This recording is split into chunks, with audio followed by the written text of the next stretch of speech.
Good evening, everyone, and welcome to day 4 of our Salesforce platform developer. And tonight, we're going to continue with process automation and logic. We're going to be looking into SOQL and SOSL. Okay, so let's get into the org, and I'll explain some of the things about SOQL and SOSL. To get into your developer console, make sure you log into your hands-on, you launch your org, and you go to the setup to get into your developer console. Again, you can just copy this, okay? You can, you can just copy this, and you can paste it in here, okay? So you can see all those classes we have previously.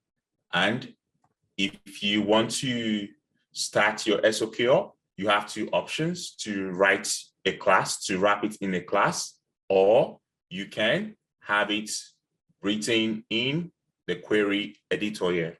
Okay, so for instance, if you want to write a simple query language, you can just follow the syntax and you can write the query language here. Or you can write a class, you can create a new class and wrap query languages. Okay. So we're going to be using this, and the anonymous execute window. Okay. So now, before we get started, let's explain query languages. When we talk about query languages, we're talking about how to get data from Salesforce. But before you can get data from Salesforce, you need to know the basis of SQL. So what are the bases of SQL? The first thing is, if you want to get data from the Salesforce org, it's equivalent of you querying a table. So if we have customers, for instance, we have accounts in Salesforce, we can query all this data inside accounts in Salesforce.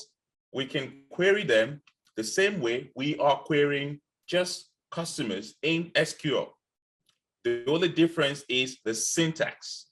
The syntax which we're using to query is different from the syntax. The syntax we're using to query in SQL is different from the syntax we're going to be using to query in Salesforce. For instance, if you want to get the ID of a particular record in the opportunity object, you would write a very simple query that says, select ID from opportunities. That's the simplest query you could possibly write. Okay, this is getting data. When you use select, you are not saving data in DB. It's like you are reading data from the Salesforce object. What Salesforce referred to this is SOQL or SOSL. So what's the full meaning of that? It means Salesforce Object Query Language. Salesforce Object Query Language. In normal SQL, structured query language, Salesforce is called Salesforce Object Query Language. If you want to get data from Salesforce, you need to know these two languages, which is the SOQL and the SOSL. Okay, let's start with SOSL, then we move into SOQL. So what is SOSL and why do we need SOSL? So SOSL is Salesforce Object Search Language. So what does that mean? It means that I am searching through Salesforce objects and I am looking for things I need in the Salesforce object. So it's very basic. Salesforce Object Search Language. How do you understand the language? Similar to SQL, the language is you just retrieving data. However, you need to use the right syntax. You need to use the right terminologies. Okay, so now if you want to retrieve data, you use the find keyword, which is you saying, I want to find name in accounts. Okay, if you're writing SQL, SOQL, which we're going to get into shortly, it's going to be select, right? For SOSL, you're going to be using the keyword called find. So if I want to find all the names in the account objects, what I need to do is use the find keyword. The name, obviously, this can change to anything. It's called field name. Field name meaning that it could be anything here. It could be type, it could be lead source. If you go to the account object, it could be account number, type, industry, annual revenue, and the likes. So Salesforce is telling you, specify the name, the field name, then specify the object. That's all. That's all we need to know regarding the SOSL. It's that simple. Although you might find all these terminologies a bit confusing, it's just a case of you replacing. Okay, you want to replace what this search group is, what this division filter is, what this data category is. It's up to you, but these things needs to be present in the objects. Okay, they need to be present. So let's just quickly see a very simple example, which I just copied from the Salesforce manual, which is developer.salesforce.com. I want to find name in account, meaning that I want to find name in an account. How do I write that? I just use find name in an account. Then I run the query, execute. Okay, you want to find name in an account, but obviously you need to be very specific. I want to find name in an account. What do you want to find in an account? Name. Okay, so I have to pull the name which I am looking for. For instance, in an account, I know definitely that I have Burlington, Texas, Cup of America. Okay, I just put it in there. Remember the curly brackets. Okay, name in an account. Okay, so let's look for all the names in an account. But remember, when you are writing query such as SOSL, you need to return something. What does that mean? I need to find names in an account, fine, but I need to return something. Okay, I need to return something. If you don't put returning, it's going to give you all the instances of Burlington, Texas Cup of American name in all the Salesforce objects. In all the Salesforce objects. So it's going to say find Burlington, Texas Cup of America, which is a name, okay, in all the Salesforce objects, which is obviously a very expensive query. Imagine you trying to look into all the Salesforce objects and you're trying to find an instance called Burlington, Texas Cup of America. That would take forever for the system to return query. However, if you want to be very specific, you can say, okay, I want to find it in an account. So I have replaced name with Burlington, Texas, and I have replaced where I want to look for that name in the account object. So I want to return data from the account objects. And for you to do that, you need to use a statement called returning. Okay, returning accounts.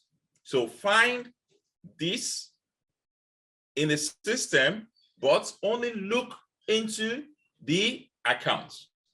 That is how to convert this simple statement into a query language called SOSL.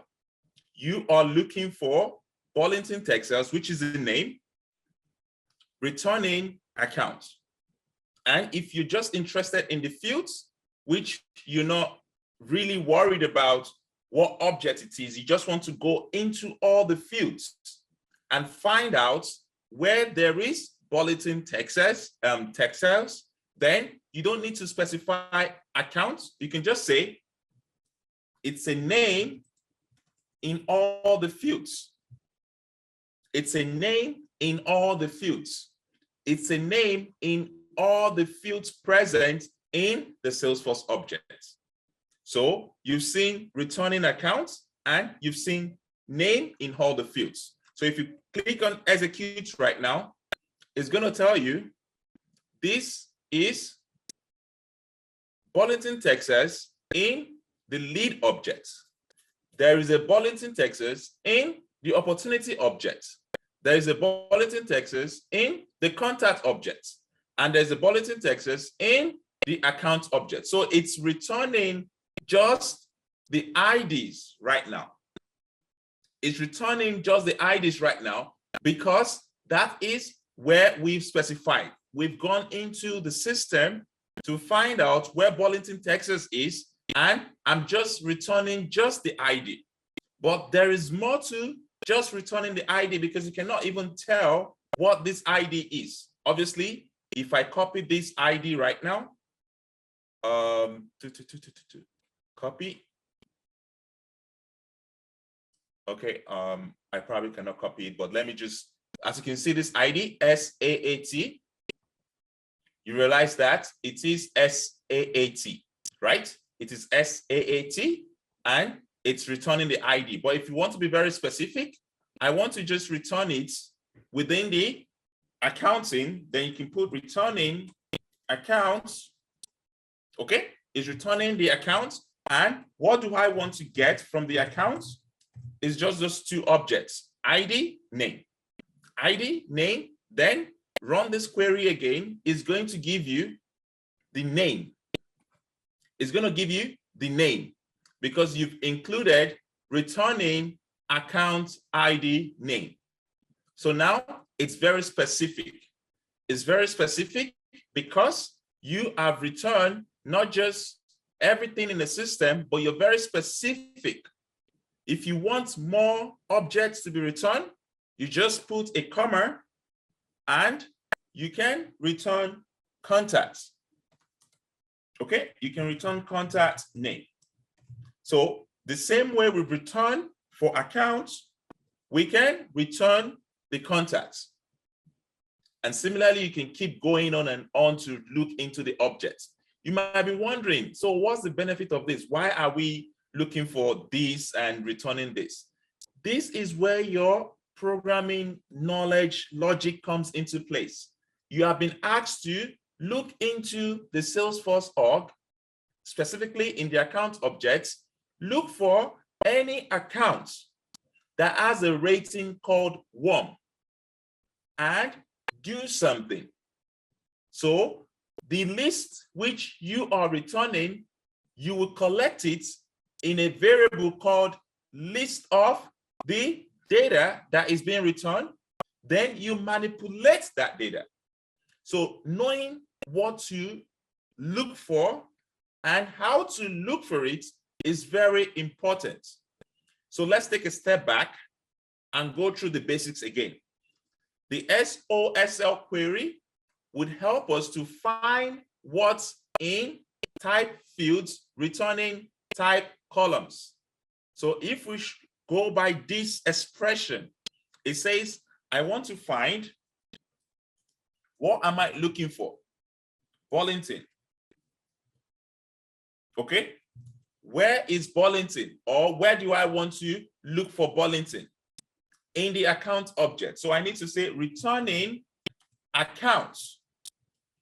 What fields do I want to return? I want to return the ID and the name. That's it. Find Burlington. Okay, that's it. Find Burlington. But if you say find Burlington, it's going to look into all the Salesforce objects and start looking for Burlington. But if you now specify this, it makes it easier. Okay, it makes it easier, and it's going to limit a search to the account. And you can use all the knowledge of SQL you know, such as limit 5. So if there are a lot of bulletin in the system, I want to stop at 5. That's limit 5. So let's look for bulletin for a start and see how many times we have bulletin. Just one, which is not that very good. Let's look for type direct. Okay, or let's look for something that is much popular. Let's go into the name. United. So the United is a good candidate. United, United, United. That means we have at least one United in the system. However, if you are looking for United and you type United like this, you search, it gives you every United. However, you will see that it's giving you this as well, but you cannot see that there is United there, right? You cannot see it in the name. Most likely within this record, there is probably United in maybe a child record or maybe a field. But if you want to be very specific, I only want to return instances where United is present. Then I need to use what they call the wildcard, or where they use what's it called? Wildcard, Salesforce. So wildcard would help you limit search or refine your search to a specific or specified keyword. It's like using an asterisk, and it's going to tell you, okay, I want United, but I only want every record that starts with United. Okay, that's the use case of wildcard. Let's see an example of that. I want United, but I don't want you to give me University of Arizona or Express Logistics. Okay, I want it to start with United. And I am going to search. Is it the name? So if you look into the returning, this, just give me 1 minute. Find United, returning accounts. I need to specify the fields. Specify fields. Search. So if you want to specify a particular field in SOQL, you can actually specify it. I want to see the syntax of that.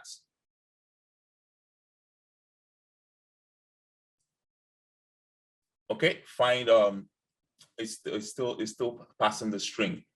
Find actually looks for everything, but I want to limit this United. I want to see this record. Just give me 1 minute. Let me see if I can pull up this record to see if there is any starting field that has United. Because if there's any starting field that has United, it's going to have that. University of Arizona. No, I'll just type here. University, yeah, this one. So let's look into why. University of Arizona. Let's look into why, what is starting with United. Oh yeah, the billing address is having United. That's the catch here.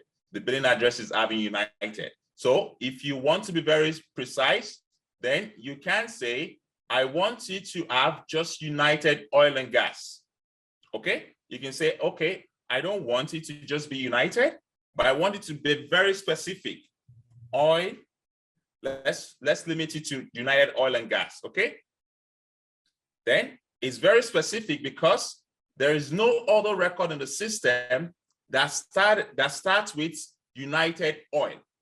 It's only going to give you any data in the system that has United Oil as a starting point. Similarly, you put it at the end.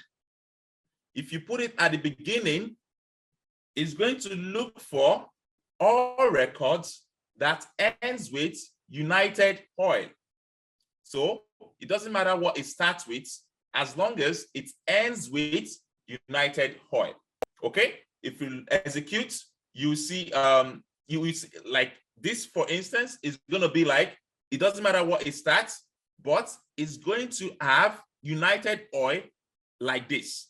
And if you wanted to make sure that it ends with United Oil, I think you have to there's another wildcard you can use. Let me see the wildcard.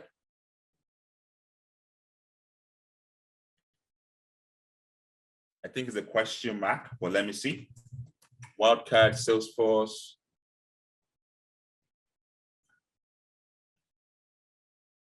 So if you use asterisk to find items that match 0 or more characters, meaning that it has to match the particular record you're looking for. And if you use question mark to match only one character in the middle or at the end of your query. Okay, so if you want it to match at the end of the query, then you use question mark. And if you want to use parentheses, obviously you can use the and, Bob and Jones, and the likes. So basically, what you're looking for can be refined based on wildcard. So I wouldn't recommend you go into wildcard search. I would recommend doing the basic search for now. Then you can do wildcard search maybe when you get advanced into writing query. Okay, so let's take a step back and find out what we've done. We've used the find elements to find United Oil. However, we want it to be only specific to accounts. So it's going to return United Oil based on the account objects. If you want it to be more fields, more objects, not just accounts, maybe you want it to be contacts, you put a comma and you go into contacts, name, or whatever fields you want to display. You go into contacts and you can keep going on and on and on. It's going to give you United in contacts, United in accounts. If you want it to be in leads, go to lead and say ID name. As you can see, you are literally just looking for United Oil in, sorry, there's no United in lead. If there's no United in lead, it's not going to give you any records. Okay, so let's go to leads and create maybe something that would have United. So maybe we can go to this and just put United Oil in front of it. Okay, so we put United Oil here. Oh, it's concatenated. That's not a good example because it's not going to be looking for United. Let's look for a very neutral field. United States. Okay, United States. Save. Then I'm just going to take oil away. So I want it to return United, and I want it to include the lead object. Okay. Now we have data in our lead object because it has United present. Okay. And there is United in the field, United States, and it's not looking for the name as well that has United Oil. Okay. So that's how to make a very simple SOXL search. Now you might be wondering, now that you've looked for this SOSL, what is the use case? Why am I looking for it? Remember, everything you do, you put into a list, a set, or a map. So when you make this query for SOSL, the response, okay, let me just put this in comments. So we don't get error.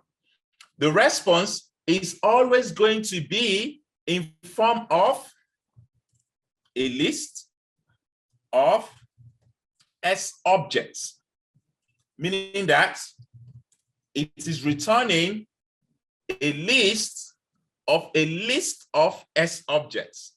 I know this might seem a bit confusing because we never treated list of lists, but this is just essentially you saying you have a list inside a list, and the data type of the list is S objects. What is S objects? Salesforce objects. Okay, Salesforce object is called S objects. So when you query this, you can store the value of what you queried in value from SOSL equals, I'll just copy this, okay? Okay, that's the response. The response we got from this query, and you can store it into this data type. Okay, so if you want to query SOSL, remember it will give you a data type of list of list. So if I want to find only the account response, the account record from this, I need to just say, okay, I'm interested in the account response. Then I say list accounts, okay, equals the value I got from this, okay?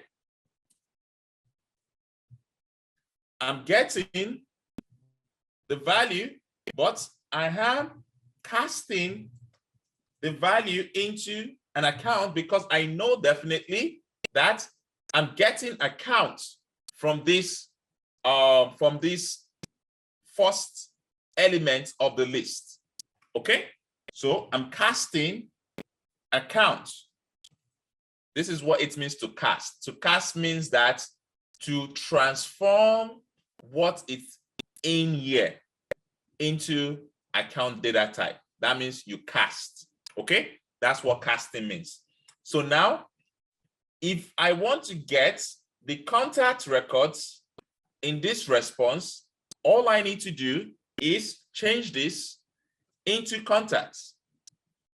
Then I know for sure it's going to be getting me the second element, which is index 1. Okay, let's start with 0, 1, 2, 3.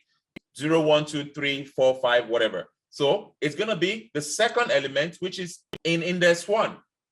Okay, so if you want to get the leads, similarly, you would store the value of the leads in a lead list, and it's going to be in index 2. Okay, that's how to store the records of the value you're getting from the query. So now let's kind of like run this and see what we have in the debug. Okay, I copied this here. Remember, I need to query and get the value.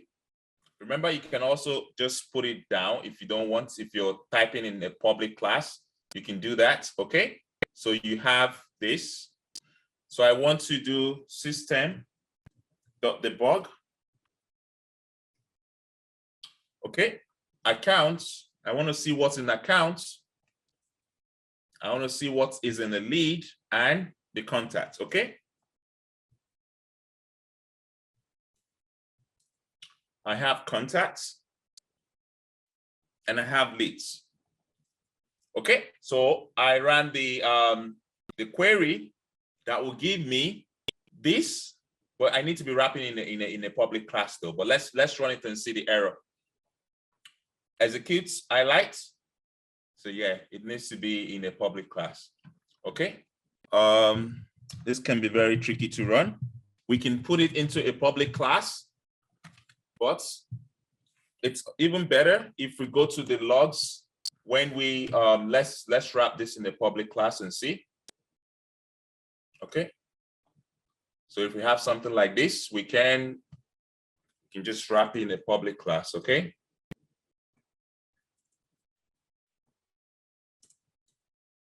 So you can just say public. What will be the data type? The return will be list of S objects. Find all records. Okay. And the inputs will be name United. Okay. Then we can just wrap here.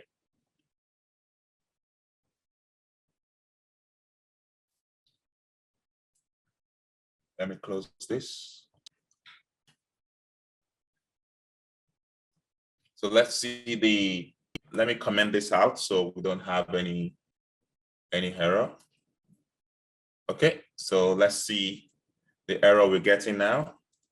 Remember, you can resolve any error you're getting, okay? So if you go to this, it's saying on line 15, unexpected token, this, right? So what is it? On line 15, we have, say static.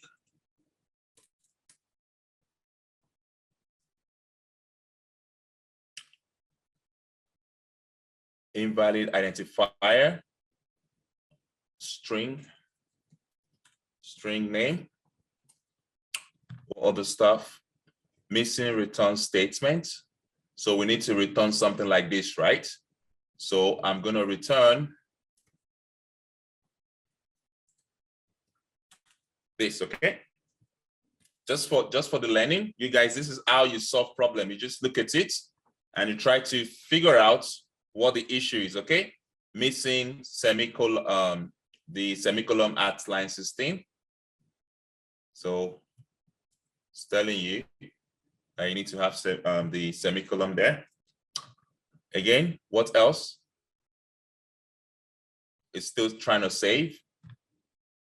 It's still trying to save. So when it saves, it's going to tell you what the error is, then you can fix it. Variable does, so missing this at this. On line 16, we have find, returning accounts, returning contacts, returning leads. Do we have any other thing we need to close?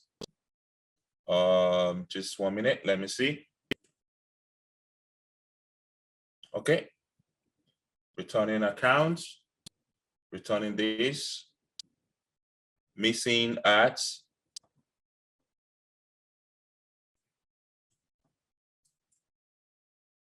missing was, variable does not exist, find.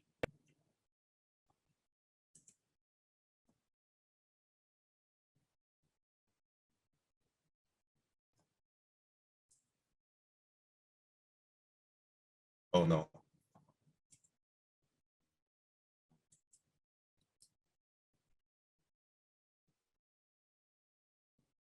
$17.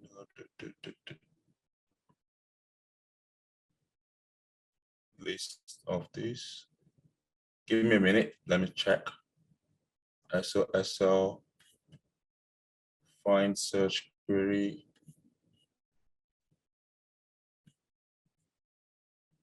Find this. Find map. Don't need to hand it. Just give me 1 minute.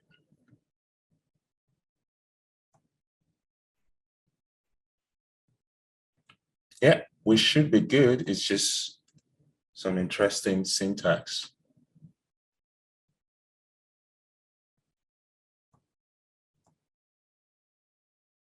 Just give me 1 minute. Let me check. Find SOSL class.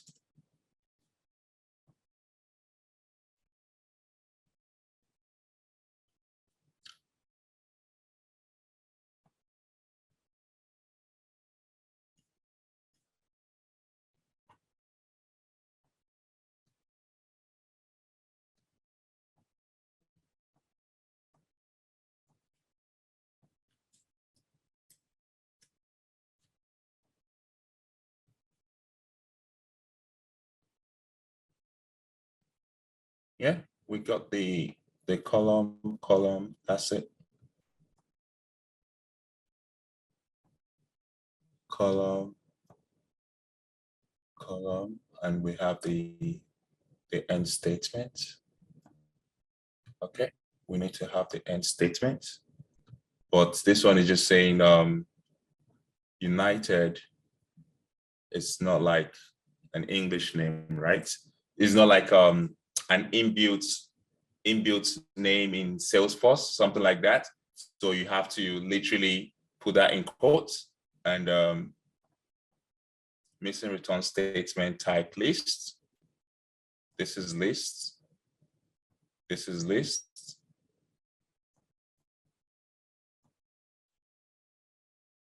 Find in all fields, returning that. Are we missing anything in the query? This is it. Let me just copy and compare, okay? Just copy this and compare. Okay, we have this as objects, which is fine. The list, find.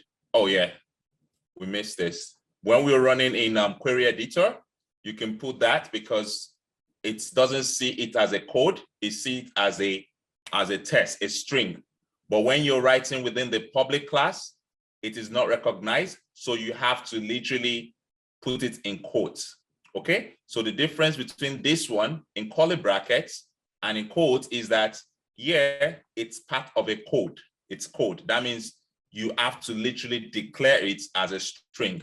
Okay, but here you can just add code United. Is going to look it just like you're querying the database. Okay, so that's the difference. Okay, and obviously, if you're stuck with anything in Apex, you just need to go to the manual and see how it's being written. Okay, obviously the way this is being written is different from the way you're going to write it in the Apex class, but you should understand that you should be putting things that are not defaults in Salesforce into quotes. So if you want to put any string, make sure that it is in quotes. But if you want to put something that it is inbuilt in Salesforce or Apex, then you'll see the color changing. But then again, you will see that it is inbuilt. Okay, so let's comment this out right now. And I save. Then I can call this class. Okay, I can call this class. And how do I call it? I go to anonymous window. And what do I need to pass? I need to pass a name. Okay, the name will be United. So because I'm passing a name called United, what do I need to do? I can equally just rename this because this method is looking for a name. Okay, search name, just to make it more interesting. Search name, I can just replace it with search name. Because I've declared search name, then I can use it. If I haven't declared search name as string, then I have to wrap this in quotes. Okay, so now that I know search name, then I can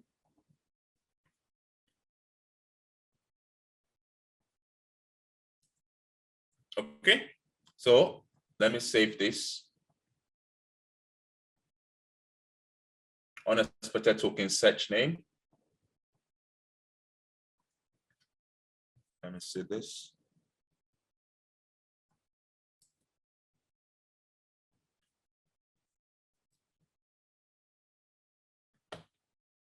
Okay, we're going to talk about binding variables shortly. Okay, but again, the search name is just something we got from the method, which is inputs, and we are using these inputs in the search. That's all. So you can run this in the execute anonymous because this is a static. You don't need to instantiate. Okay, if you want to instantiate, then you take off static and you can just instantiate query languages, which is this query language equals new query language. Okay, but because it's static, we don't have to instantiate. We can just call it straight off.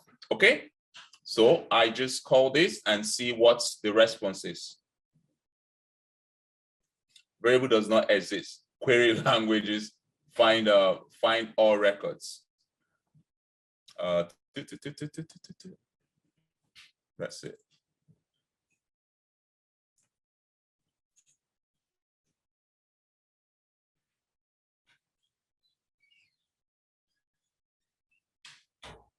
It's telling me the variable does not exist. That's strange. Public static list find all records. Oh, right. Find all records, United. Let me see this. That went through. Open, Q1, find all records.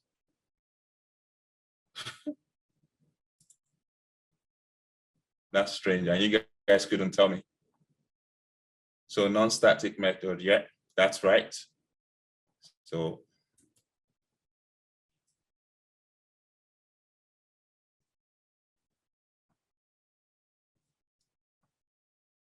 okay, so basically what was happening? I was putting a dot here, you know, JavaScript and the likes. I was putting a dot here before I can call my find all records. But if you look at find all records, it's a simple method, right? A simple method which requires the string search name. So how do you call a method? All you just need to do is the method, and you put it into a bracket, and you put in the inputs that the method is looking for in there. You don't need to put a dot sign, okay? That was what I did, and it was like, this stuff does not exist, which doesn't make sense. Number two, it is a static method, meaning that I do not need to instantiate. Okay, I do not need to instantiate. I can just call it directly. However, if it is not a static, so if this is not a static, then by default is non-static, then I have to instantiate this before I can call the method. So either way, you can do it this way. Okay, you have to save it first. Save this, and let's see this. Non-static method cannot be referenced from a static concept. Okay, so this is where it gets interesting. Most of you guys will probably be wondering what is happening. So it's telling me that a non-static method cannot be referenced from a static context. This is a static context. How do you know a static concept? A static concept is something that does not change. So when you query this, it doesn't change. And it's telling you that you cannot reference using a non-static method. So basically, you have to either make this static, okay? You have to make this static, or you have to dynamically turn this into a non-static. If you can turn this into a non-static, which is very hard to do, then you can run that query like this, okay? You need to replace this with Q1. So right now, if you take this off, which is now non-static, you should be able to run this. But if you have static here, then you can just use the class straight off and run this, okay? I hope I'm not getting you guys confused. It's just a case of you understanding that if it is static, you don't need to initialize before you use the class.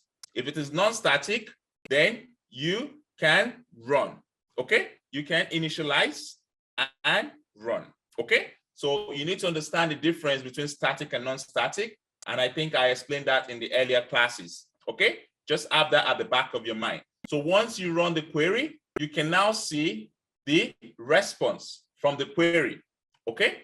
Debug, and you see what we have in the accounts, in the contacts, and in the leads, okay? So all we've just done is to find out how we can get data. All we have just done so far is to find out how we can get the data we looked for. So let me explain line by line.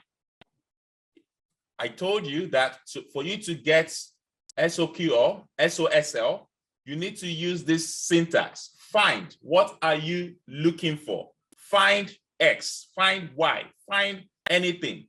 But you don't want to query the whole object in Salesforce.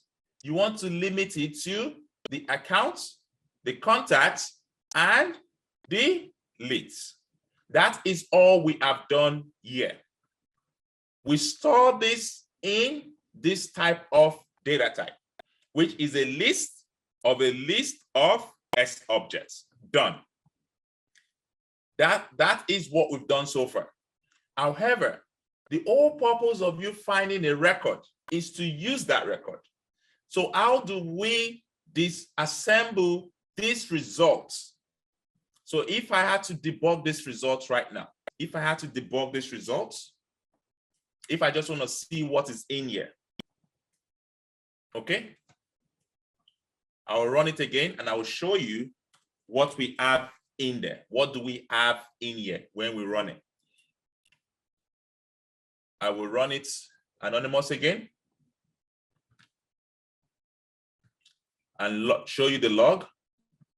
Can you see? We have accounts. We have all this account. Okay, did I don't think I saved. Just give me 1 minute. Let me save. Okay, save.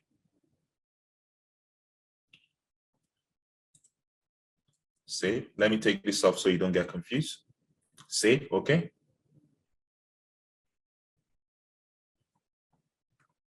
Method must have a body. Okay, so I ran this query and I debug this query to see what the outcome of this query is.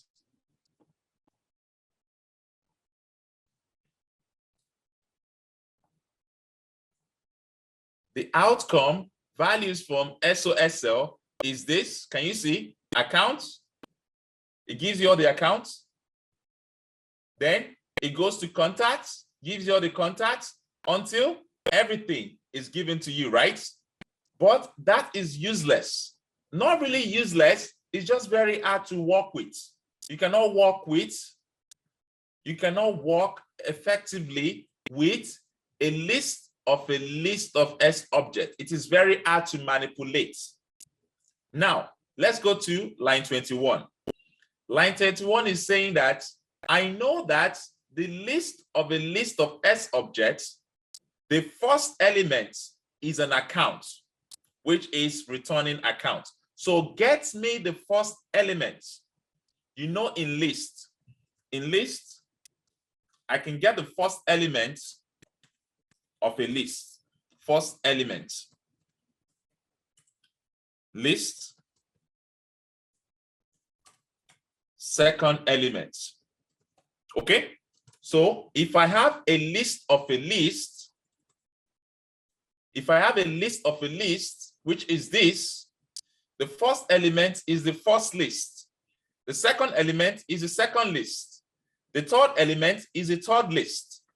So I'm saying that the first element, give me the first element, but the data type of the first element is account.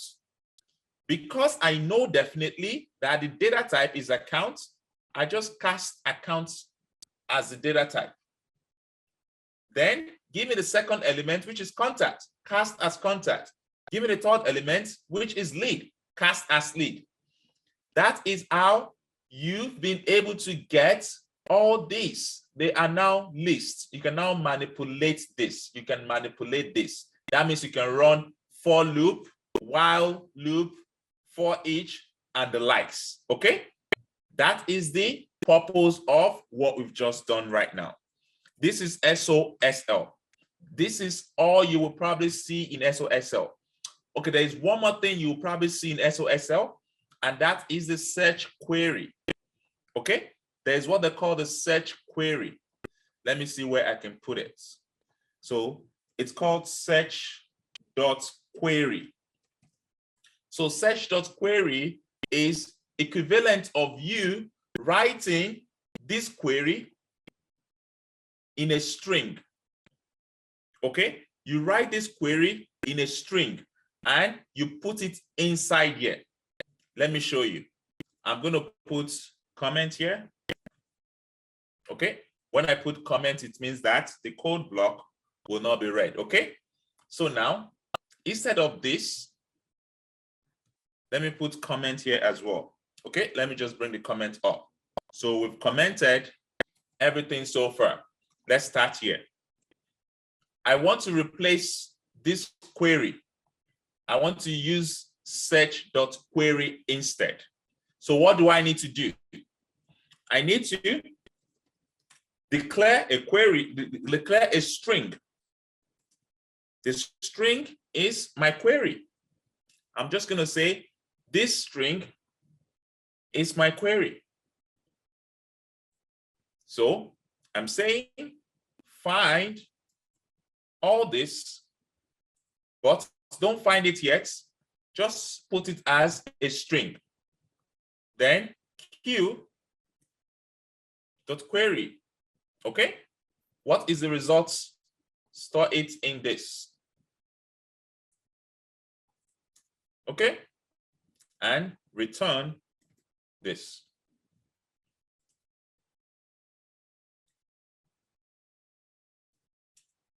So what have I done? Instead of me writing this and putting it into a plain SOSL query, I use a string.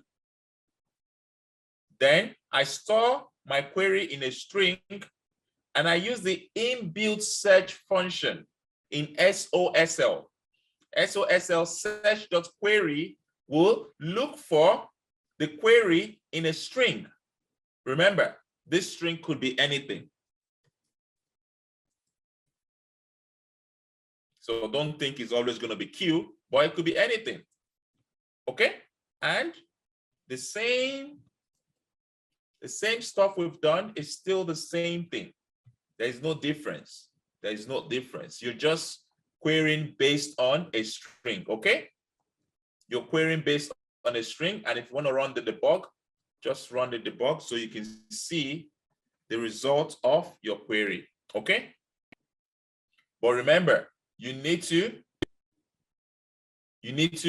debug for you to see, and you need to return the value because you have this statement.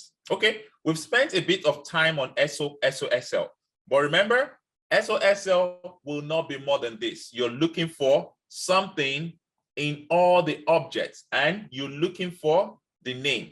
So what are the things you can look for in SOSL? You can look for name. You can look for email. You can look for certain fields, but you cannot find all the fields in SOSL. So remember that there are limitations. So you cannot look for maybe certain type of fields. However, you can look for mostly string. You can look for anything that is string, like anything that is email and the likes. Okay, I don't think you can look for numbers. So imagine you're looking for something that starts with 9. You could see it in almost every Salesforce object. Okay, so I don't think you can look for that, but you can look for mostly string, email, and maybe a specific number type, like drop down and the likes. Okay, so remember that. Now we've seen just the basics of SOSL, and you're looking, this is very boring. This doesn't make me feel like I'm doing anything. Let's go into something more interesting, which is the SOQL. The SOQL is similar to the SOSL. The only difference is with SOQL, you specifically querying a particular object, like you're very specific. What does that mean? The SQL that you know is applicable in SOQ. The SQL that you know is applicable in the SOQL. The only difference is the syntax. So in SOSL, you use find. In SOQL, you use select. Find, select. Not much difference. But remember, you can use clauses like the in, the where, and the likes. It's still the same principle. The only difference is instead of find, you use select. And number two, you have to look for that field of interest. You need to be very specific. Select ID, select name, select email. From contacts. That's all. That is SOQL. Same with SQL. The only difference is this is SOQL. I will tell you why it is SOQL. Number one is SOQL because the return type, this is the return type of SOSL. The return type of SOQL is the list of the objects you are querying.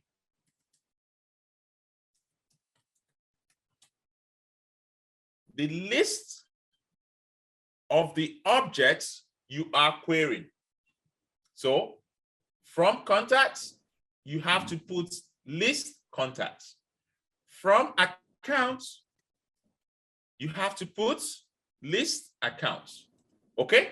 So SOQL is the same as SOSL.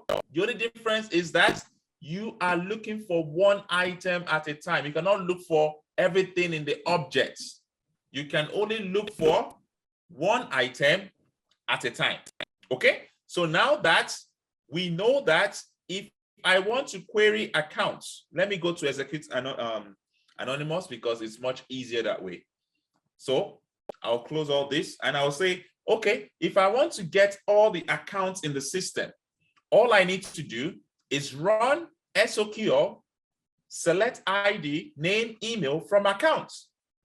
And it's going to give me all the records in the accounts objects. So let's debug this. System.debug accounts record in the system, then plus accounts. Okay, so you have all the,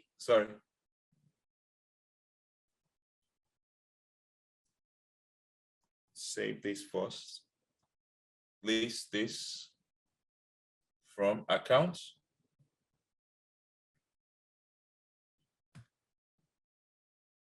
If you're tempted to use custom to be sure you append C, no, okay, there is no email in an account object.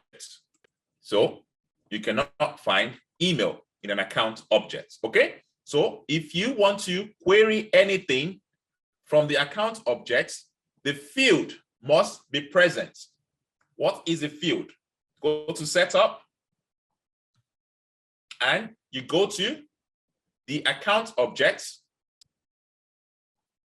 You can only query the fields present here. But remember, you're not using the label, you're using the field name. Okay? So if I want to query the account number, I wouldn't say account space number. I would say account without space number. If I want to query account source, I'll use account source, not account space source. And one of the things that you will find interesting is some field names and label are not the same thing. Account owner is owner ID, for instance. Number of employees equals employees. Rating is okay, shipping address is okay. There are some things that are not the same, so you need to be very careful when you are querying. But the bottom line is you need to use the field name, which is the API name. Okay, going back to your query, you run this and it will give you all the accounts in the system. But as you can see, there's so much account in the system. There's so much account in the system. And for you to be efficient with your query, you need to minimize the number of returns based on what you are interested in. For instance, I want to find all the accounts in the system where the where clause would filter the records you have in the system. So it doesn't return everything. It only specifies where the clause name equals united. And the response would be limited. Okay, the response will be limited because, okay, there is no account record in the system. That's strange. There is no account record in the system where name is united. Let's check. Let's check. If we say where, this is where it gets interesting with SOQL. With SOSL, we're able to pass in united, and it gave us all records where the name is starting with or contains united. However, for SOQL, it is very rigid. If you say where name equals united, it's going to only look for records where name equals united, period. If it doesn't have united in the account name, it's not going to recognize it. So if you want to be very specific, you have to literally make sure that the account name is united. So for us to demonstrate this, I will copy the University of Arizona, and I will say where name equals specifically the University of Arizona. As you can see, I am very specific. Okay, I am very specific. Otherwise, I will not get record if I decide to say Arizona without the University of Arizona. Okay, as you can see, I was able to get record because I was very specific about the where clause. What does that tell me? It tells me that when I'm using SOQL, I can drill down into a specific record.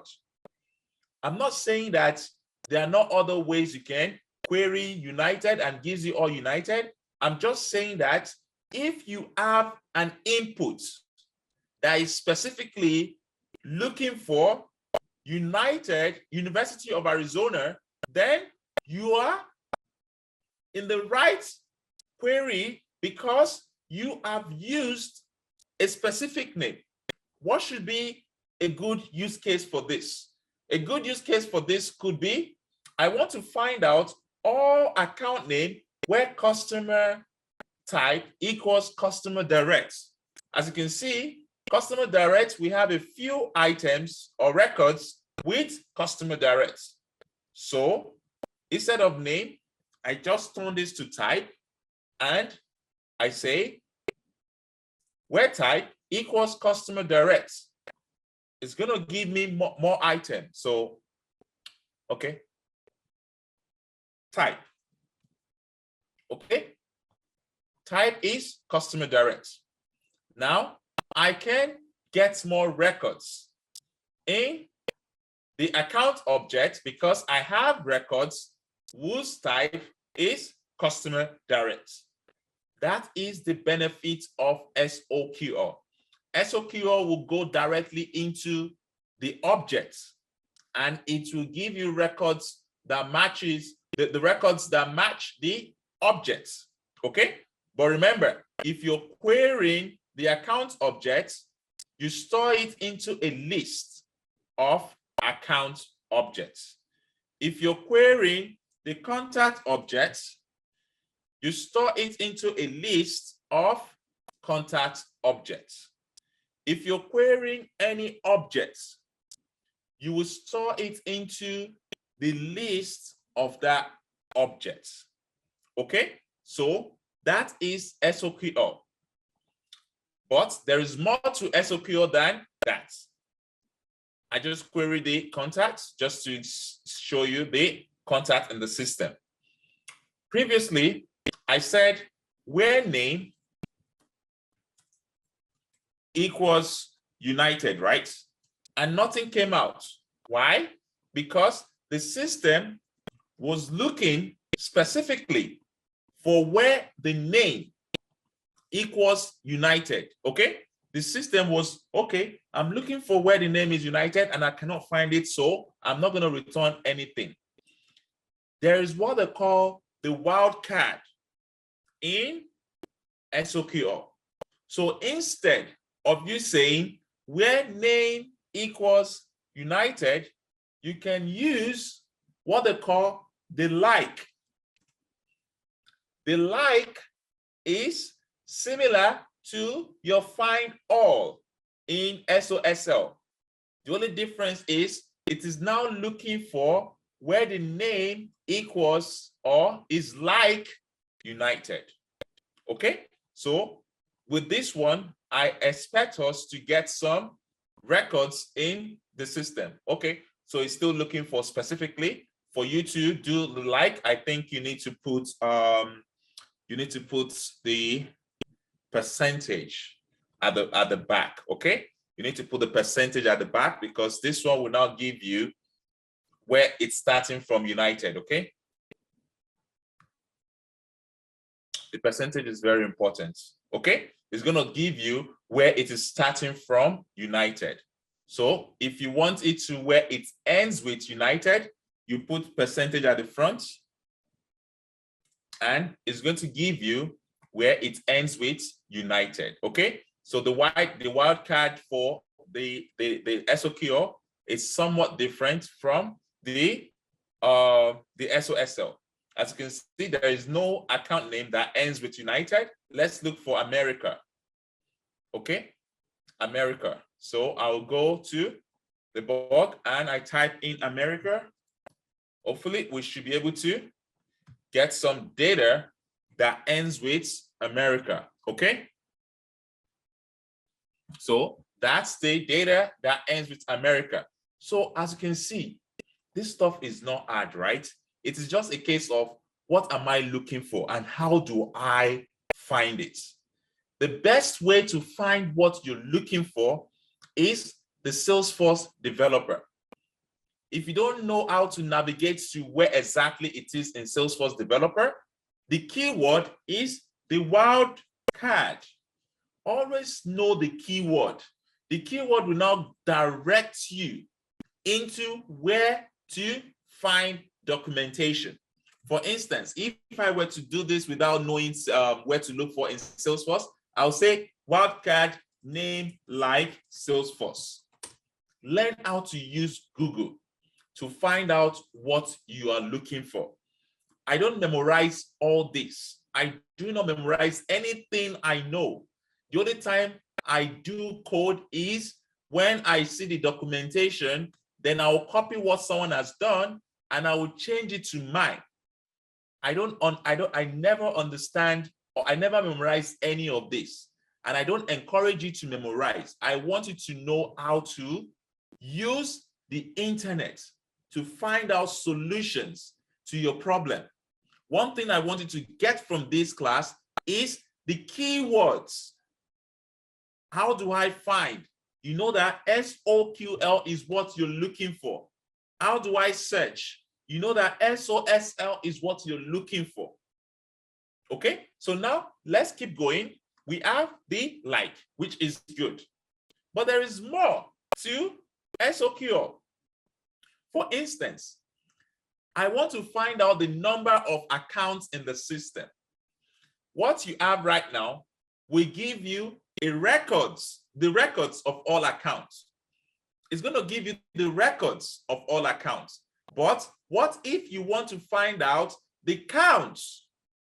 Because that's what most people would want, right? You can say, okay, I have the accounts. What stops me from just saying dot size? Isn't that a faster way to find the size? This is a faster way to find the size.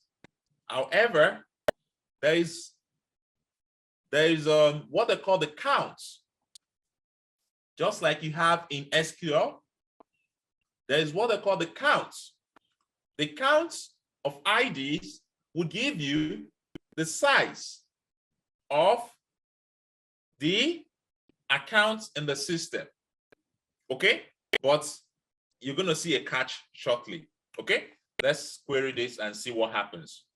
Do you know why? We have used an aggregate and we have not grouped by. So what we just need to do is probably just take this name off, or we group by name, but it's easier to just take it off. Okay, then now illegal assignments. List aggregate results to list accounts. What does that mean? It means that when I query a select count ID, the outcome is not list of accounts. It is an aggregated result, meaning that the data type I should be storing the count of accounts is not list of accounts. Again,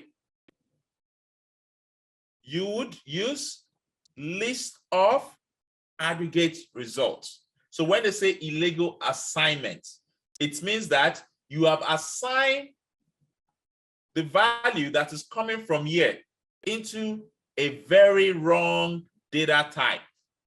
This is what they call illegal assignment. So we need to change it. Okay. So remember that we've changed account size. So we need to do that. And you get the size of the accounts, which is 1. But obviously that's wrong. That's wrong because the size of the account is not 1. It's only giving the size of the aggregate results. So you need to understand the difference between size of this and the size of a list. This is the size of a list, and this is the size of aggregate results. It doesn't give you the actual size of the account. Okay, so I want to query this, and I want to see what is inside count of accounts.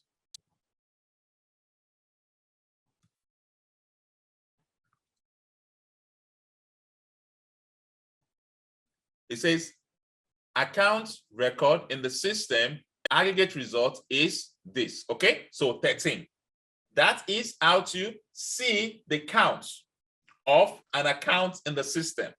But alternatively, you could have just say, okay, select list of accounts, which is count of accounts. Okay, I'm not going to say count, I'm just going to say ID. Then I'm just going to say size, because we already know that the size on the list will give me the size of that list.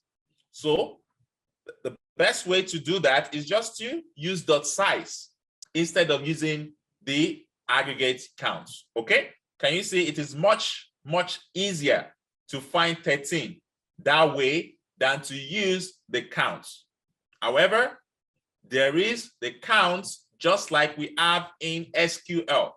Similarly, there is some. Maybe you have revenue. There is some. Okay, there is some, there is count, and there are so many other things you can do in SOQL. One thing you need to know is, one, whenever you run SOQL, the select statement, the from would be the data type of the list. Okay, that's number 1. Number 2, the return type is a list, and you can find the first element by querying by doing this. Similarly, you can find the second element by changing this to 1, 2, 3. You will see the use case of what we're doing tomorrow, whereby you're running the for loop on the select query. Okay, so now that we have this, I told you we can have a where condition, name equals United. Obviously, this will not give us any value, but if I'm very specific, I will have United, and I know that this will give me value, right? Now, what you can do is this. When you query a list and you have ID, you have name, I can find the value of name, or I can find the rating of this record. How do I find the rating of this record? I go to select ID, name, rating. You have to query what you are looking for. You have to query the fields you are looking for before you can find the field. Okay, so now I can say rating. Then I will say dot rating. So it means that I have queried the account objects where name equals Burlington Textiles, and I want to find the rating of that account record. How do I find it? Because rating is part of the element of this list. I put in dot rating. If I want to find the website, I will put in dot website. So if you run this query,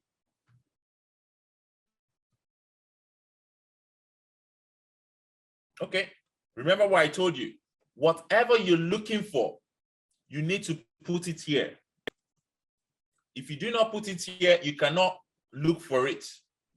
You have to put it here before you can look for it. Okay, so I run the query and it's going to give me the website, which is burlington.com. So what is that telling me? It is telling me that if I want to find any record in the Salesforce org, all I need to do is query for that record. Now that we've used name, what if we know the ID? If we know the ID, we can specify the ID instead of the name. What is the ID? The Salesforce ID is this. We specify the ID, make sure that you change this to ID, and it's still going to give you the rating based on the ID.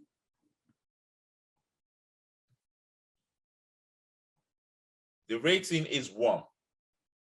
The rating is 1. If you change this to auth, save,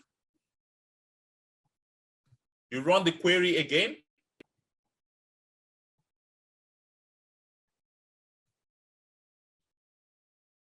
The rating is auth. Okay, that is how to find specific value. But remember, you need to add that value in your query. If you don't put the rating here, you cannot get the rating. If you do not put the website here, then you cannot look for the website. But remember, when you query a list, when you query an object, you will get a list. The list would have, so if you haven't put this where clause, the size of this list will be more than 1. So you cannot just use the index of 0, thinking the first element would be this record. No, the first element cannot be this record because you don't know what the first element would be. Okay, so normally you don't just specify this 0 like that. You have to be very specific. Where something, maybe you want to update all account records where the type is customer direct. I want to update the rating of all the account records in the system where the type is customer direct. Then you can now say where type equals customer direct. Then based on your understanding of the for loop, you can now update the rating. I wouldn't touch any DML today, which is the update, delete, and the likes. I just want you to understand query. Okay, so select ID, name, rating from accounts where type is customer direct. And if I want to find the elements, the first elements, I can just run a system debug. Then I find the rating of the first element where the type is customer direct. Okay? So remember, the first element does not necessarily have to be this one, okay? Because you don't know which is the first element. What you can, however, do is you can include what they call order by. Order by is a way to arrange this by name or anything you feel like, maybe ID. You can arrange it based on any field that is present in maybe annual revenue, something that is present in the account objects. The same way you order by in SQL, you can order by name. That means it's going to give you all the accounts in the system where type equals direct and it is order by name. This is the same thing you know in your SQL that you're learning in Salesforce. This is very important. This is the beginning of programming. Do you know why? Because getting the data from the system is where you start manipulation from. This is where you start manipulating data. So now let me tell you something. If you have a query and you want to find out, let's say you have a list of integer. List of integer, okay? List of integer, which is new list of integer, okay? And now you add, okay? You add the ID.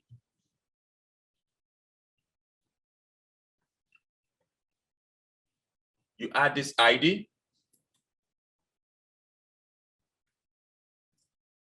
Okay? And I want to add 3 ID. 3 IDs. I go back to accounts. I go to Arizona. I look for this. I had it in here. I go back to accounts. I go to United. I copy this ID. I had it here. There is a what they call from, and there's also what they call in. So I can say select ID, name, rating, website from account where ID, okay, the ID is in list of integer. This is what they call the where the ID is in list of integer. This is what they call the binding variable.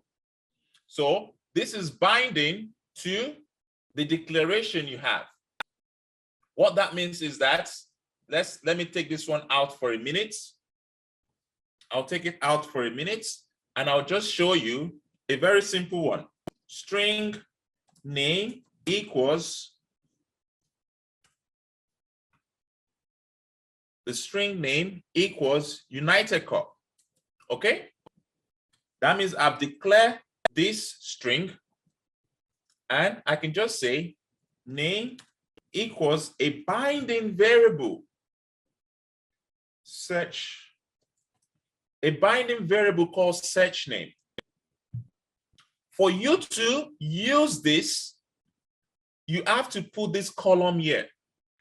Why? Because you want to escape any form of inputs from a third party that might not or could break your SOQL. Some people might want to attack your website. If you put binding variable here, then you can strip out what is in here, because most likely what is in here is being entered from the front end. Okay, I have just declared it here to make it easier, but in reality, it is going to be entered by the customer. Then you now go to the back end to query that string. So this binding variable helps you to query without stress. So you are associating the inputs. Remember, you're going to get something like this. Let me show you. You're going to get something like this in your final code if you have to be programming. You will get find all records string names. So this search name is what you're passing here.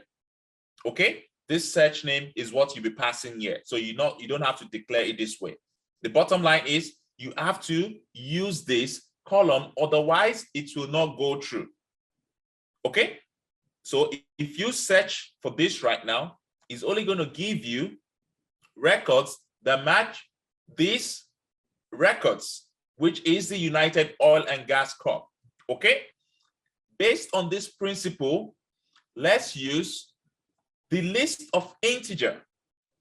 Again, the list of integer is similar to the normal name search. The only difference is you are passing the list. So you have, let's say you have a bunch of IDs. This is a very use case. At work, they will give you a list of records. You will now export the ID. You store it into, I don't know, an integer, a list of integer. Then you will query based on the list of integer. Alternatively, this could be a trigger whereby you get the ID.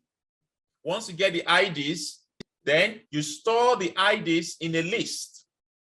Then you query where ID is in list of integer. Can you see how what we learned last week is coming handy in your SOQL query? This is how you start learning how to program. Joining previous learning into your new learning. Okay? You're joining your previous learning into your new learning. So if we query this right now, it's going to give us just 3 records. But before then, it says method does not exist. Void add string into integer. So that means this has to be string. Actually, it should be ID, not string. Okay, it should be ID, and we query.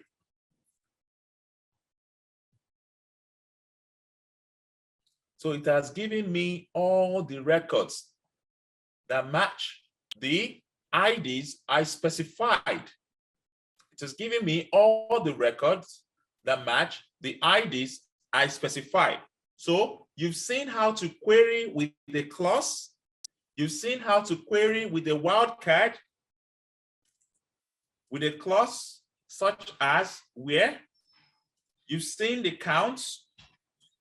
And there's also what they call group by. In case you're interested, you can group by type. Well, you need to make sure you have type present. So what is this saying? Select ID, name, rating, website type from the account object, group by type. If you run this, you should be able to, I think group by is a join word. Yeah. If you run this, you should be able to. Okay, I think it's space. Just look for the syntax online. Okay, you don't need to so it says aggregate field must be grouped or aggregated based on ID. Okay, so it's saying ID. So if you want to, no, I don't want to use ID. I don't want to use ID. Group by SOQL.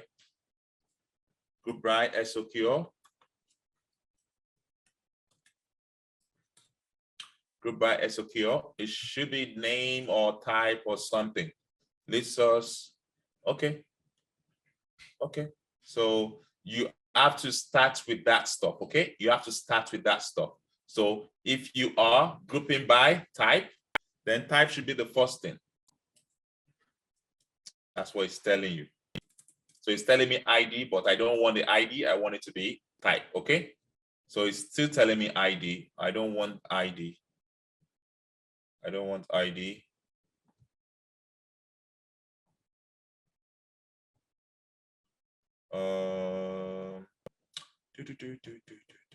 Just 1 minute. Take that off for a minute. Illegal assignments. So because it's one name, okay, let's see that. Field must be group or aggregated by name. Can I not use pick list for group by? And one thing you need to know about SOQL is that there are limitations. Okay, for instance, I think I cannot use pick list for group by, but let me check the name first. If I group by name, I'm limited. If I group by name, I'm limited, but let me check.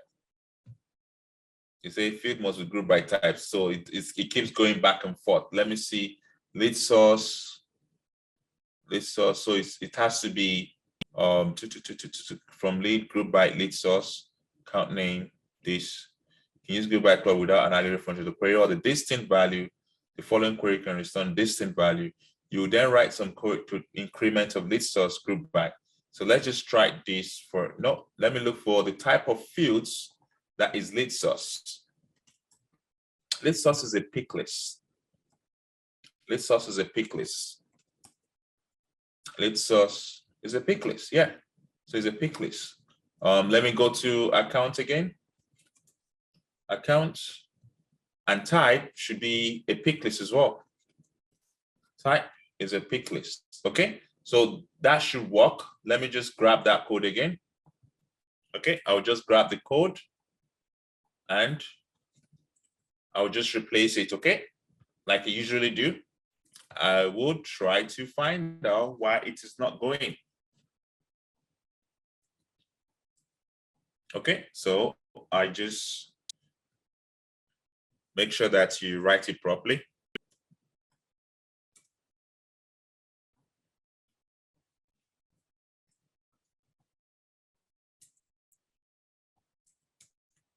Okay, let's run this and see. It's essentially the same thing, it's just that I'm using account, okay?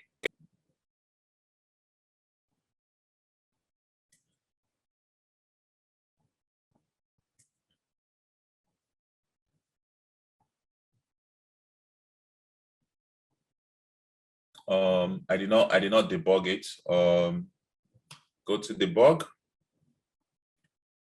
system.debug,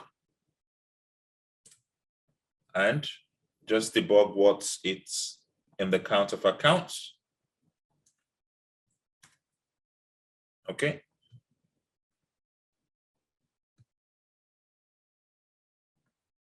So it's gonna give you type customer, but this is not what I'm looking for.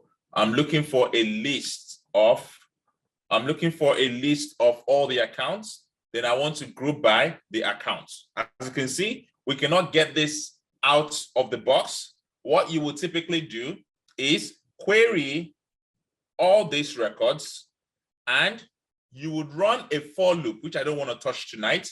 You will run a for loop, and you will say for count of accounts. Okay, you run a for loop that says for count of accounts, which is string count of accounts, or whatever it is, type or name.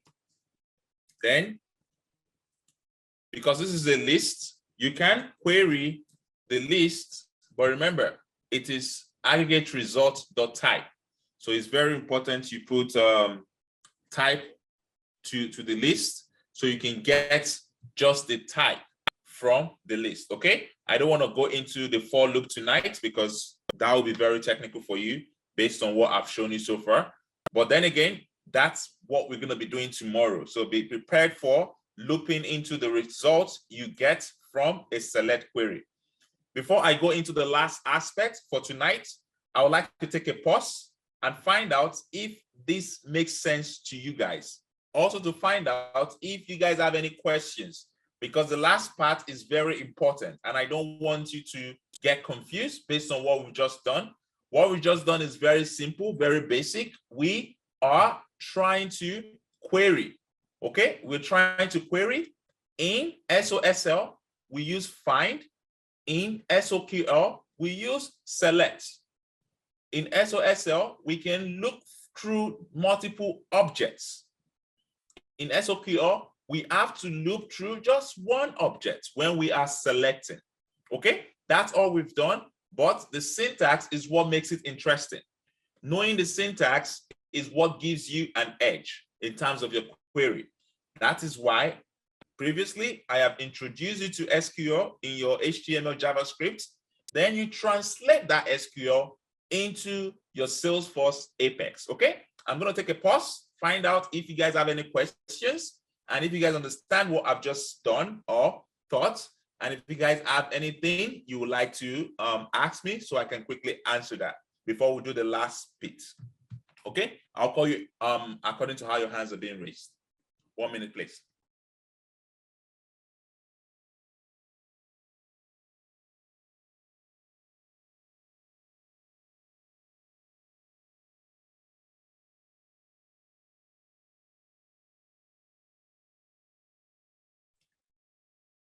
So Uthman, unmute yourself and speak. Hi, Babatope. My question is there any limitations or guidelines to formulation of names of variables or methods? For example, when I was trying to come up with the Apex class today, so I passed in some variables, like I was just forming the question off my head. So I passed in some variables into the parentheses. So I gave the data type was double. So because it involves percentage, and the system refused it. It was throwing up error. So I was wondering, I was the one that knows the questions that I was trying to pass across, but it was refusing. So I was not thinking perhaps there are limitations to how you can the type of data, or there are guidelines to those kind of to what you can actually pass into the system. Not really. Sample data type, percent, Apex. You know, when you're struggling like that, you just kind of like go online and see how they express percent. Did you express it as a point? Yes, I did. And it was rejecting it? Yes. So was percent a data type we discussed the last time? I don't think so. I just used it because of what I was trying to form. I was trying to form like rate of return, investment, and stuff like that. Just use double. The Salesforce will still see it as percent, but you just use double.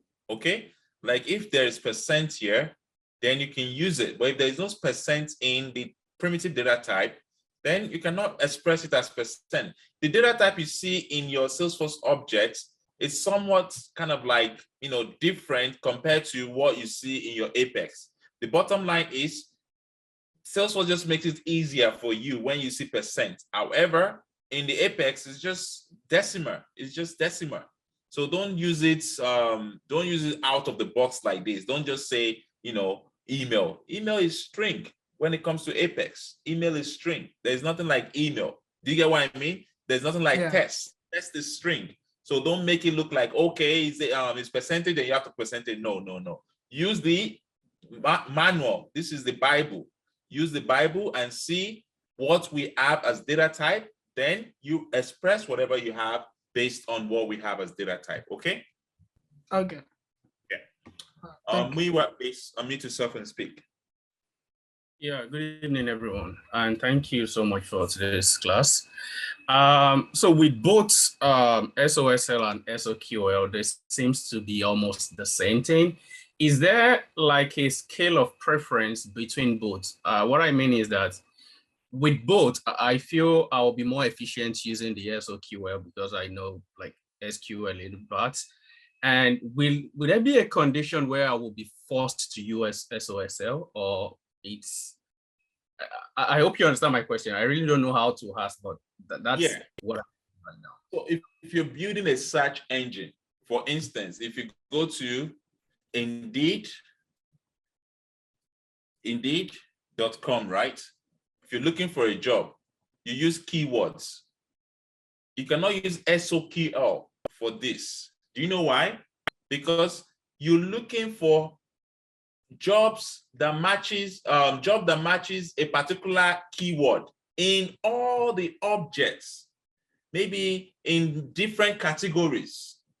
Then you are limiting your results if you use SOQL, because SOQL will be focusing on one object, whereas you can look into multiple objects with SOSL. So ideally, SOSL is used for things when you're not sure. If you don't know where this stuff is, use SOSL. Okay. In addition to that, SOSL has limitation. Name, email, phone. That's what you can pass into the find clause, right? But with SOQL, you can be very specific. The field you want to pass into the query. However, in terms of efficiency, like you said, SOQL seems more pragmatic, more like, okay, I'm very objective. This is what I want. But SOSL is like, I'm lost. I'm just looking for certain keywords. Get me those keywords and I want to use it. Okay. So there's no, I wouldn't say there is particular preference. It's about the questions you're trying to solve. The question you're trying to solve will determine what query language you want to use to find those data. But remember, you can search from all objects with SOSL, but with SOQL, you have to be specific in terms of the objects you are searching from. Okay? So now, let's go into something I would say more interesting, but also more important in your SOQL.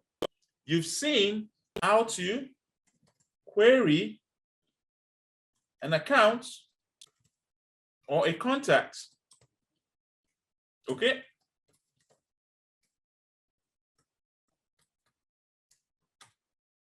And you select ID from contacts. That's it. Period. Done. However, we haven't talked about relationships. Remember, relationship is what makes Salesforce interesting. Relationship is what makes Salesforce interesting. If I go to my contacts, I can get all the details here: phone, account name, title, department, and the likes. But you know that there is relationship. That means from my contacts, I can also get all the things I have in my accounts. From my contacts, I can deep dive into the account objects and get something. Let's see it. List of contacts, select ID from contacts. Fine. Which gives me all the records in this contact. So let's be very specific. Okay, this is a contact. I'll just grab the ID and I will go into where ID equals this. Okay, now this will give me, oh, I did not debug it. System.debug the contacts. Okay,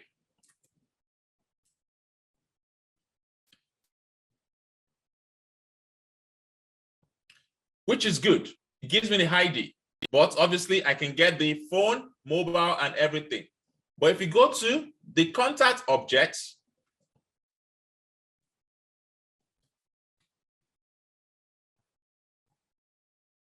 there is a lookup to the accounts. There is a lookup to the accounts. So how do you find out all the things in the account while you are querying the contacts? Because of the relationship.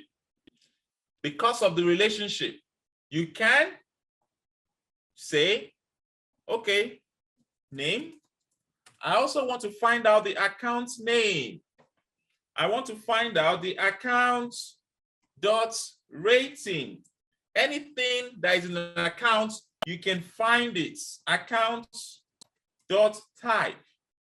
This is relationship.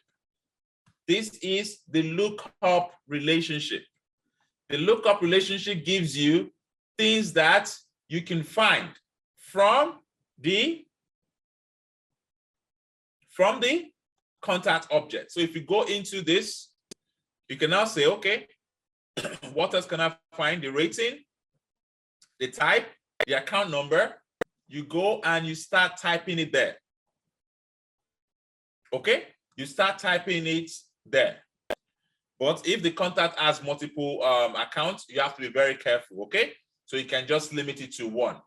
Okay, but you can now say, okay, I want to find out the account name. I want to find out the account rating. I want to find out the account type directly from the contact query. Similarly, you can do the reverse. The reverse is the parent to child, meaning that I can query accounts.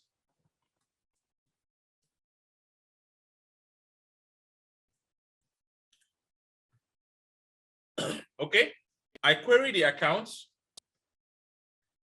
and I want to find out the contacts in the account because of the relationship. This is the account. Is there a relationship to, there is no contact from here. Okay, there is no contact from here, but you know that according to the schema,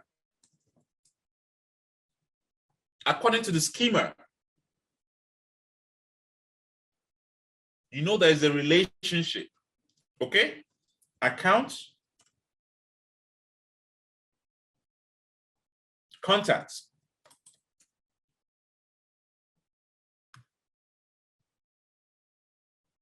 So based on this relationship, I can find out all the contacts when I'm querying accounts. All I just need to do is do what they call a subquery. Remember, this is the parent, this is the child. So you have to do a subquery. When I'm here, all I needed to do was account name, account rating. But when I'm here, which is the parent from accounts, okay? For me to get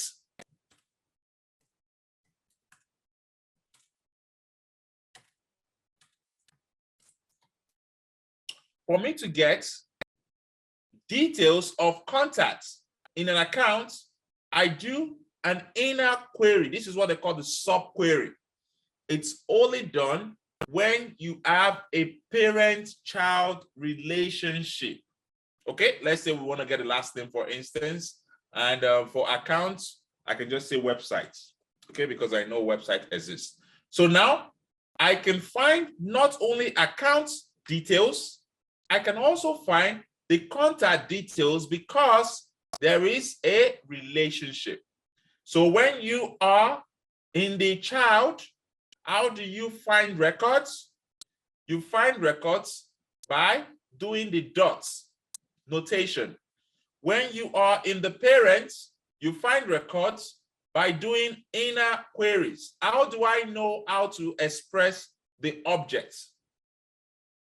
This, as you can see, it is not contact, it is contacts. How do I know that it is contacts? I go to the relationship for contacts. How is it related to accounts?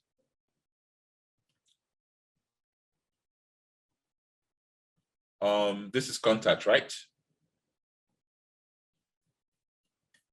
I'm looking for the account. Where's the account? Go to account. This is the relationship name. And it says contacts. That's how to know what to put in the subquery. So you cannot just put contacts, you have to put contacts. Okay? Similarly, did we create any custom objects? Did we create any custom objects? Okay, let's create a custom object to to this, okay? Create a custom object, sample objects, sample objects, okay? Sample objects, save. Okay, so new. I want to create a master detail or lookup, it doesn't matter. Master detail to the account object. Let's save, save, let's save, okay? So now, if I want to query sample objects from accounts, I need to do what? Go to sample objects, go to the relationship, and look for sample objects. Okay? You look for sample objects. However, there is still one more thing you need to do. Okay? Let's debug. You see there's an error. It says, did not understand the relationship from part query call. If you are attempting to use a custom relationship, make sure you append ._r, $_r, meaning that for you to relate a custom object, you need to put the $_r, which shows a relationship. It shows a relationship. How do you know? How do you know where to go? Start from which one is the parent. If this is the parent, you need an inner query with $_r on the relationship. Okay? $_r in the relationship. You need the inner query. If this is the child, then you just need to do the outer query.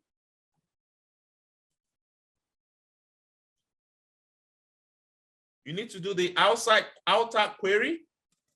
However, because it's a custom object, you need to have $_c.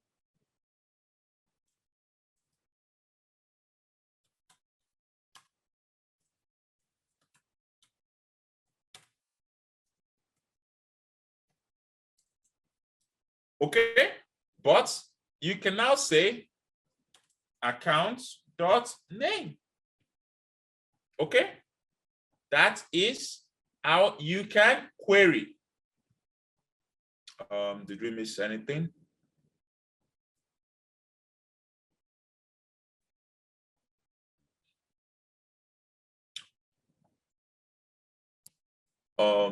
Just 1 minute. List sample objects.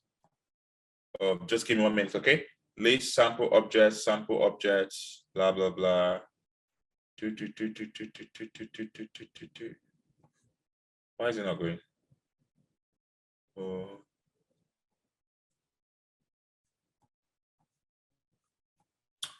Invalid schema dot sample object. List sample object. Just give me a moment. Let me see if I need to instantiate, but I don't think it's instantiating. But let me just have it first. Sample object is a list of sample objects. Okay. And based on the sample objects, then I can just say sample objects. Okay.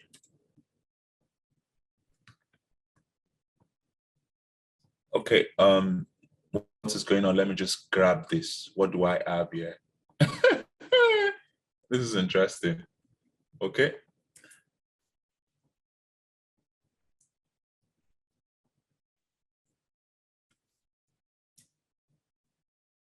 Sample. Who said sample? Okay. So it says, did not understand the relationship. If you're attempting to use a custom relationship, append underscore har, okay? So where do we append underscore har? Where do we append underscore r?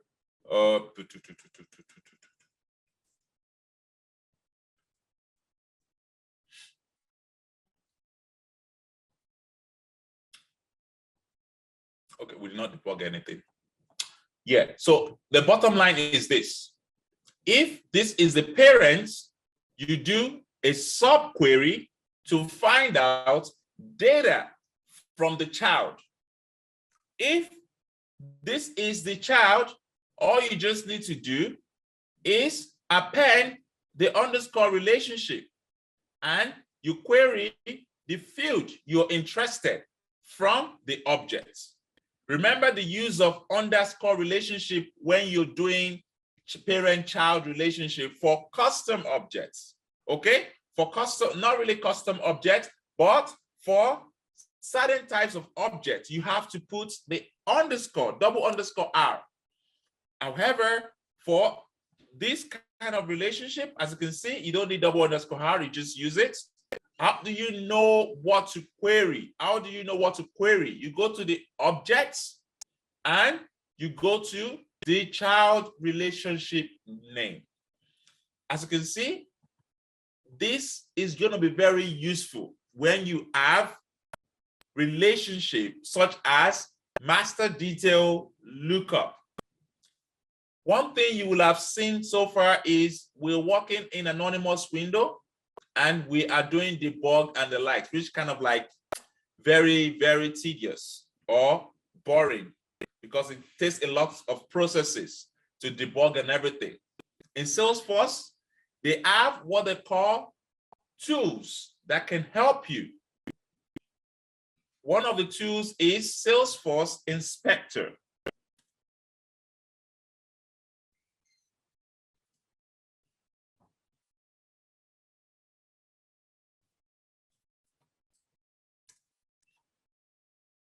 Having this would help you, okay? Would help you, no, not this one.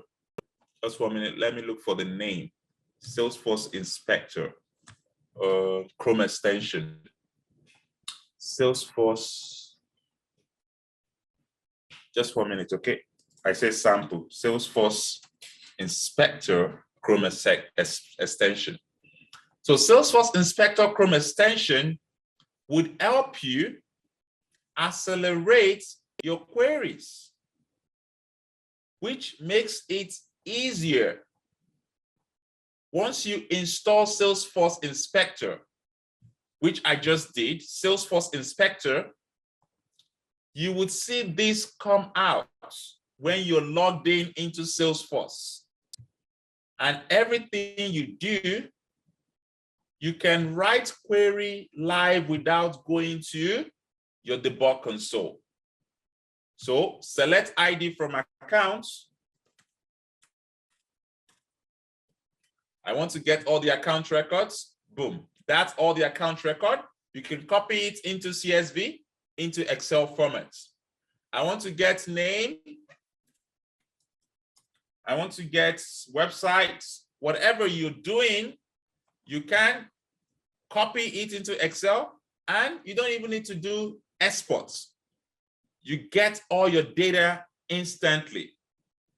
In addition to that, when you are querying, okay, when you are querying, the reason why I love Salesforce Inspector is it tells me what I can pass in here. So right now, I have sales select ID from accounts, okay, which is fine. But I can say comma, and it tells me all the fields I can pass in. So I don't even need to think. And I query, it gives me the results immediately. And I can use that result, just like I have a table in an Excel sheet. Okay? The same way you want to do inner query, select ID from contacts. Can you see? It just gives me what I can pass in. So all the fields I can pass into the contact objects.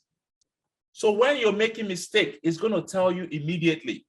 You don't need to crack your brain to know what you can. No such column as account number, obviously. There's no such column as account number in contacts. Okay, so you can see that the Salesforce inspector just makes it easier for you to even look at your data. This is what I use at work. I don't crack my head to write query. I go to the Salesforce inspector and my query is automated. My query is automated. Sample objects. It's there. And you can get all data from sample objects. If there are no data, it says no data to exports. The beauty of this is that it's going to be telling you your mistake from account. Okay, now I want to do a subquery. Select ID from contacts. So if you put something like this, it's going to tell you cannot find this object. It's telling you immediately. You don't even need to worry. Okay, you don't need to worry about your query. Okay, so remember, Salesforce makes it easier for you to do query. You can also see all the previous queries you've made, and you can save query for future use case, for future use.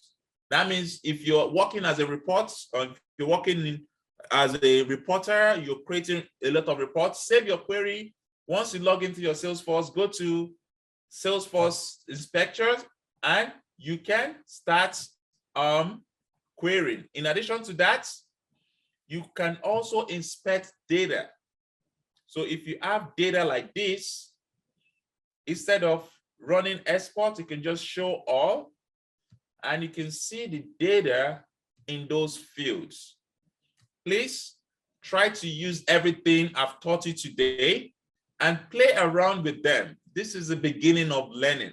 I cannot teach you everything. I can, however, show you the things you need to know to make life easier for you at work. It's up to you to investigate more into Salesforce SOQL and SOSL. Learn everything about SOQL and SOSL. Then we can start writing some codes by next week. Tomorrow, we're going to do the for loop with SOQL and SOSL. And on Wednesday, we're going to do DML, which is to update, to delete, and to upsert, to insert into the Salesforce org. After this week, you would have had the basic knowledge of Apex. And based on those understanding, you can now start doing projects, simple projects in Apex. Okay? That's all from me tonight. Do you guys have any questions before we wrap up? Just raise your hand and I'll call you according to how your hands are being raised. Okay? Sagal, unmute yourself and speak. Yes, hi Babatope. So my question is, now that we saw the Salesforce inspector that we can query, let's say we have bunch of records that need to be change of ownership. Are we able to use query these records and then update them using, as I'm saying, I think I probably have to use data loader, but can I was thinking it was quicker, right? to do it, write the code, but yeah, what you can just do is copy the code. For instance, copy the query here, go to developer, okay, and you query, okay, let's say we want to update, for instance, this is ID, right? Let me just quickly do a simple query to update, but this is not what you're supposed to learn for now. I just want to show you how it is. You will kind of like get account, okay, select ID rating from account, where ID equals, you will get the ID from here.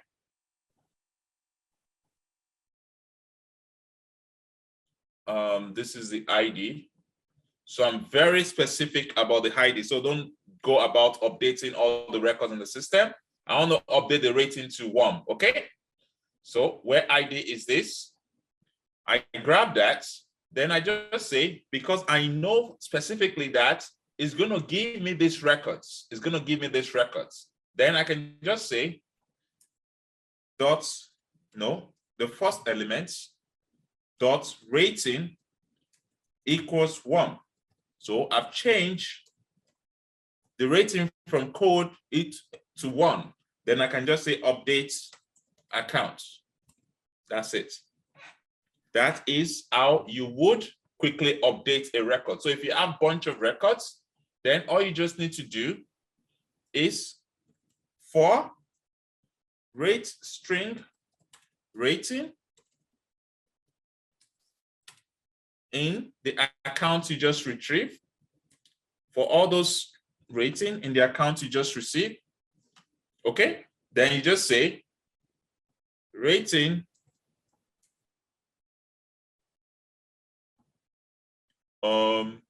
for string rating, then you can just say dot rating, okay? You can say, so this is gonna be rating, right?